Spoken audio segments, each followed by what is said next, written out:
Hey everyone, happy middle of June. As you guys know, every month, mid-month, I record an updated market analysis that tells us what's going on with interest rates, where are they headed, what can we expect. And so we have reached the middle of June. I can't believe that. We're almost at the end of the first 6 months of the year. It's crazy. All right, so I wanted to show you what's been going on with the mortgage rates. As you guys know, the things that we pay really close attention to monitor rates going up and down are things like inflation, GDP, the jobs report, and then really any unknown curveballs can cause the rates to make movement. So if the feds come out and make an announcement or an election could change rates, but those are the three prominent things that causes interest rates to go up and down. And so for mid-June, here's today, June 18th, I'm sorry. Here's where rates are today. Here's where they were the day before and the day before. And so I know this is monitoring the bonds and the price of bonds, which has a indirect relationship with rates, meaning when we see the trend go up like this, that means the price of mortgage bonds are going up, which is a good thing. The demand for investors buying mortgage bonds goes up, which means interest rates themselves come down. So what we want to see is this line trending up. What we've been seeing is this roller coaster. It's still very volatile. If I were to do a 1-year look back, this is what we're looking at. And so it's been up and down. Here's where interest rates hit their highest point, which was October. And we see this upward line. That means interest rates have come down quite a bit, but we've been very volatile. We're not quite back to where we were even at the start of this year. But all the economists are predicting this kind of up and down rate market, at least towards the end of the year until the elections come about. So what this means is that sometimes on the news, you will hear rates went up, rates went down, rates went up, rates went down. And we get excited when we hear rates went down, but they could have come down and then back up, and then come down and then come back up. So it's kind of a yo-yo, but here's what's really important. I want you guys to think about, if I'm making any kind of financial decision, we have to quantify the decision that you're making, meaning let's run math with it. Whether you decide to buy or not, you want to rent or not, you want to sell or not, totally fine. But think of me as your financial partner in life to quantify these kinds of decisions. And I wanted to show you what I mean. So this was a client who was going to make an offer on a home. They actually ended up going under contract on the home, and they are currently renting a 1,400 square foot apartment, paying $2,650 a month. They went under contract for a home, almost $1,000 or 1,000 more square feet.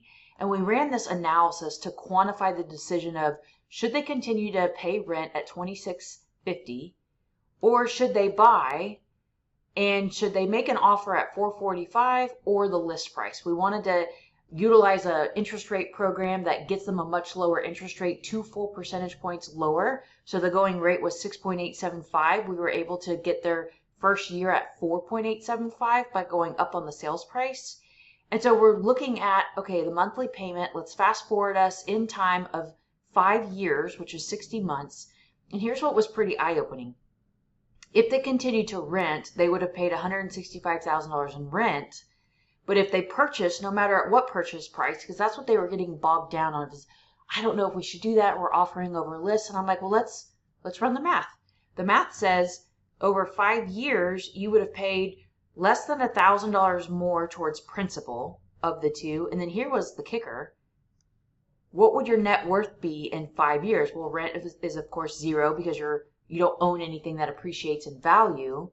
But owning, again, no matter which option they looked at, over 5 years, their net worth would grow to either $144,000 or $139,000. And so when we really paused to quantify the decision for them, it was like, wow, in 5 years, I could either pay $165,000 for my rent, or I could earn $144,000. And then what would we do with that money? What would be significant? And for them, they really wanted to travel more. And so I said, okay, well, if we put that money into an interest-bearing account, we start traveling more, but then tucking more away, what would your net worth look like? And we were able to add another $200,000. But my point is that every decision that you make when it comes to finance, it can be emotional. But instead, if you make it financial and mathematical, then it's at least easier to make the decision of, okay, yeah, now it does make sense, or it doesn't, because a lot of times what first time home buyers look at is they look at, well, interest rates aren't what they were in 2021, so I'm not going to buy. I'm going to wait till rates come down. Well, first of all, we don't know if interest rates are going to come down. Historically, rates have averaged in the 6% range. But here's what most people don't realize is the person who bought in 2019 was really the financial winner. Because in 2019, that buyer paid $400,000. They didn't have to compete. They didn't have to offer over list. They didn't get a great rate considering, where rates had been, because they had been in the threes, and their payment was $3,096. The 2021 buyer got a much better interest rate, but look, that same house, same square footage cost $123,000 more because rates got low and buyers fled the market, and you had multiple offers, people offering cash. They were offering $100,000 over list price. It was literally insanity. So people think that the person who bought in 2021 with that rate was the real winner. But look, that payment is still higher than what the 2019 person bought at. And so the real winner is the person who bought in 2019 before the rates went down, because we could redo their rate for zero out of pocket. We adjusted their rate down because the price you pay is permanent, the rate's temporary. So we adjusted that rate down. Their home now is worth the $523 and they paid $400. And then look, they're able to save $500 a month, which we showed if we invested that, we could grow their net worth to $891,000 versus the $641. So it's truly about quantifying your decision and working with a financial partner that's going to help you not just with your mortgage, but in every area of your life. Should I pay more towards principal? Should I pay off my credit card debt? Should I invest in my 401k? These are all things that we can help you with. It starts with a discovery call. If you're interested, give us a call, shoot us an email, shoot us a DM.